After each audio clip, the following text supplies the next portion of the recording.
Hello everyone, একটা নতুন ব্লগে তোমাদের সবাইকে স্বাগত জানাই। তো দেখো, ঘড়িতে বাজে 9:45, আর এই সকাল সকাল এই সময়ের মধ্যেই আমাকে প্রাত্যহিক জীবনের রুটিনে কি করতে হয়।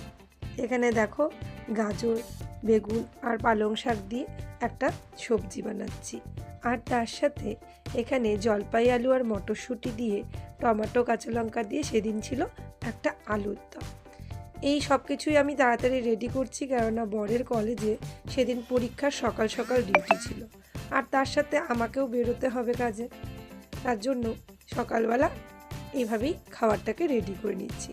এবারে ভাতটা গ্যাসে চাপিয়ে দিয়ে এখন সবজিগুলো দেখো রেডি হয়ে গেছে, বাটিতে বেড়ে নিয়েছি।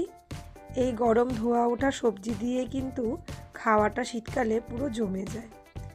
পালং শাকের তরকারি আর গুঁড়ি আলু দম, পুরো একটা ভালো সুন্দর কম্বো। এটা দিয়ে কিন্তু সকালের খাবারটা ভালোই জমে যায়।